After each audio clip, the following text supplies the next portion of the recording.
In the first round, candidates will be asked 2 questions each. And Greg, you get the first question to...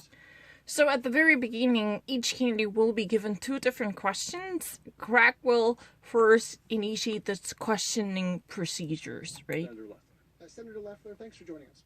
President Trump opened his election rally last night by falsely claiming he won Georgia. He didn't. According to certified state election results, he lost the state by about 12,000 votes. Do you stand by his narrative that the election was rigged, and do you support his demand that Governor Kemp to call a special session to seek to overturn those results? The question is, Donald Trump initiated the last night's campaign rally in the state of Georgia, saying that he won the state of Georgia and he was a victim of the rigged election, and this could not be corroborated by the facts because he didn't actually carry the state, because he actually lost by margin up to 12,000. This is really technically the minimum margin.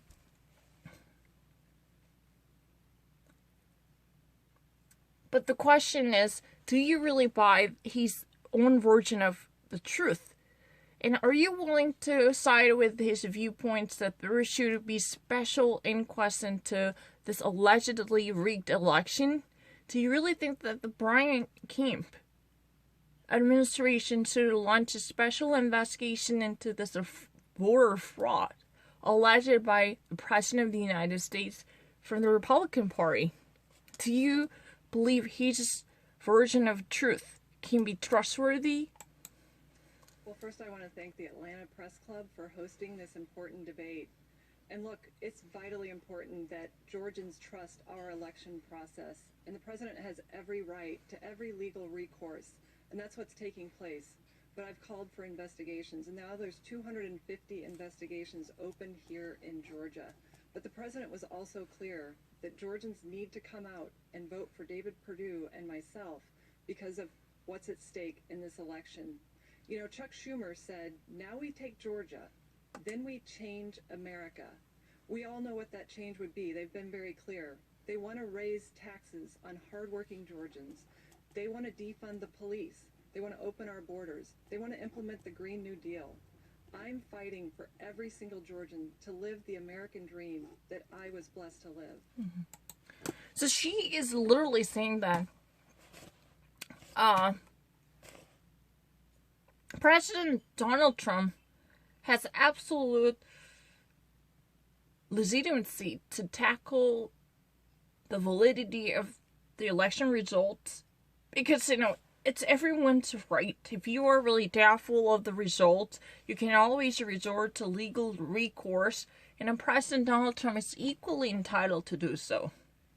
There are currently 250 different investigations into this type of suspicions that are going on, and at least they're open though.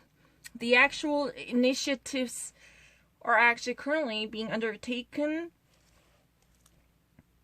And she just actually changed the focal point of the debate. Because she couldn't actually dig deeper into that, because that would have revealed her vulnerability. She just said that first, people living in Georgia should have a faith in the transparency of election procedures and its own government. That's really the first thing. But somewhat ironically, she also acknowledges President Donald Trump's right to question the validity of the voting system in the state of Georgia. That's really the reason there are the inquiries that are being opened up and that were actually being undertaken by authorities. She believes that's really the president's own legitimate right. By saying so, she couldn't actually further develop her thesis, so she just actually brought third party called Chuck Schumer. Someone like Chuck Schumer, if they ever actually would have been in control of the Senate, that means if somehow Democrats win these 2 different Senate runoffs in the state of Georgia, then this would be the beginning of disaster. Because a Democrat-led Congress will definitely raise the taxes from average workers in Georgia, the people representing the average demographic group in the United States, they would be heavily burdened with the higher taxes, and they were going to face a crisis throughout the borders because they've been so lenient on open immigration policy. And they were going to implement so-called the New Green Deal, which is nothing but a disastrous hoax to eradicate planes from our states. Although she didn't say that, but the implication was quite clear. And she just really presented herself as agent of defense in the face of radical change that could completely alter the landscape of the United States. This type of a radical change and extreme left-wing ideologies would induce America to experience the upside-down, inside-out alteration. Then that would never be the same America. She really wants to guarantee the America she used to know. So she would let her constituents live the same American dream she was blessed with. Because of that American dream, she was able to present herself here as the U.S. Senator who's been up for re-election technically, but she never in the first place won the election. She was appointed by a Republican governor. So technically this is the first election for her, but she really wanted to pivot on the equality of American dream. She would be a fighter defending equal rights for every citizen in her district. So there will be no discrimination. And Democrats are pretty much aggressive in terms of cutting off funds or even actually defunding police institutions or even law enforcement to increase radical violence in and outside the state. Then this would be another calamity. So she's been presenting herself more like the defender of tradition and law and order, for sure.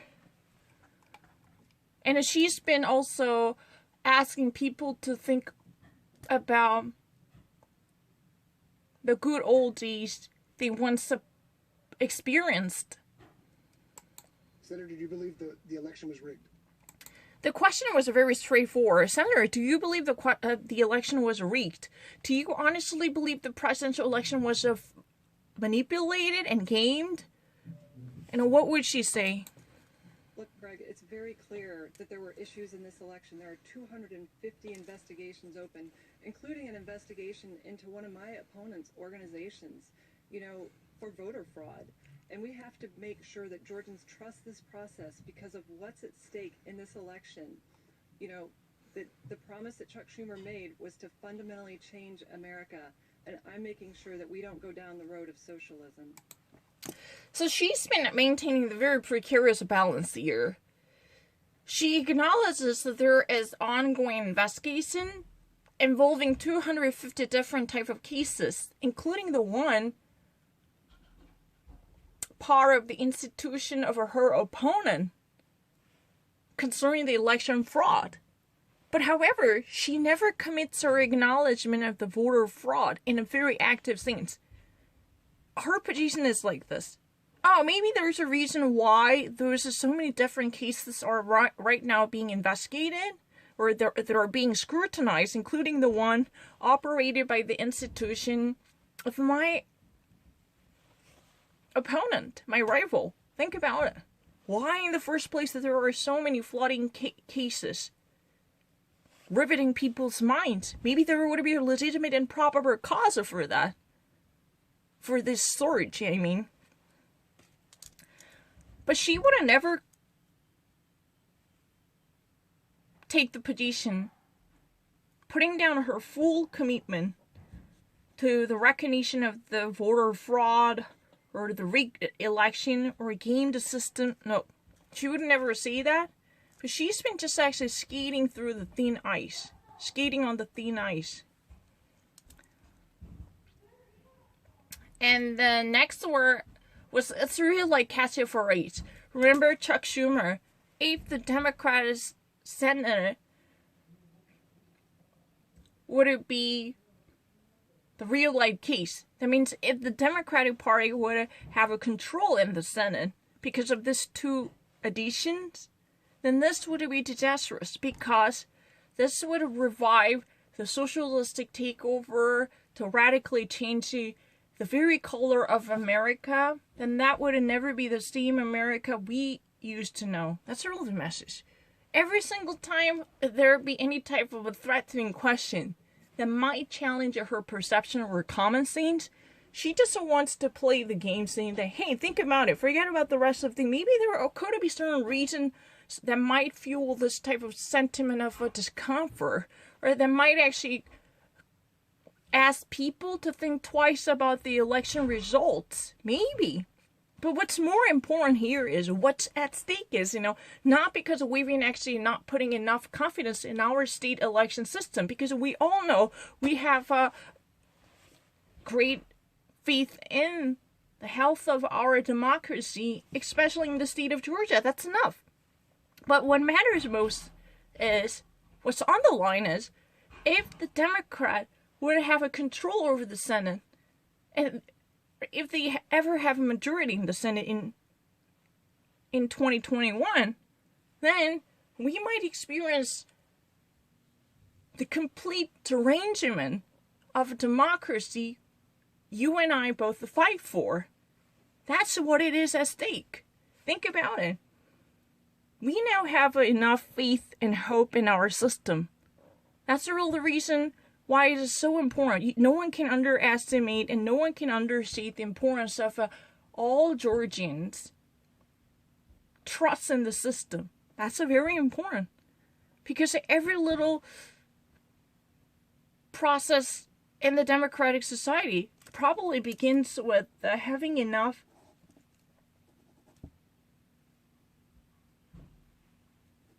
public trust in the transparency of system.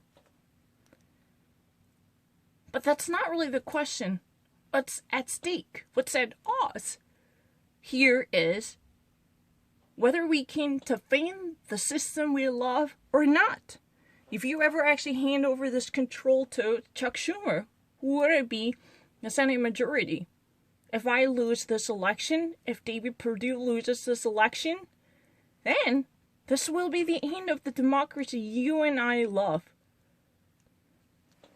That's really the message she wants to sell.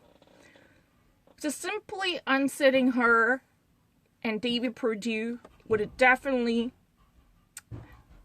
induce a toss-up in the Senate. And that would be the beginning of a socialistic takeover. And that's really like, the robocall message she would like to repeat over and over again throughout the entire debate.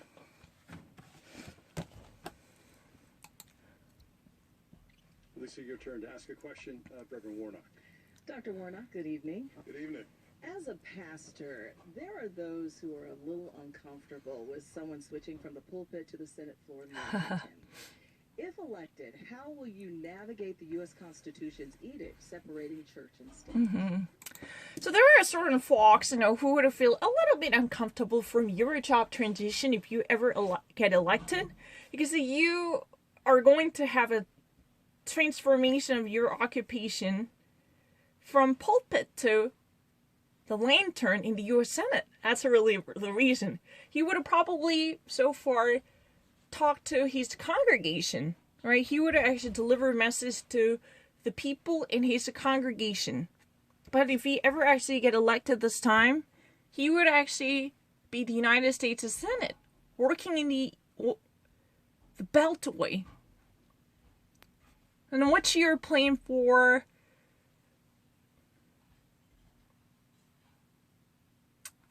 defending the constitutional value called the separation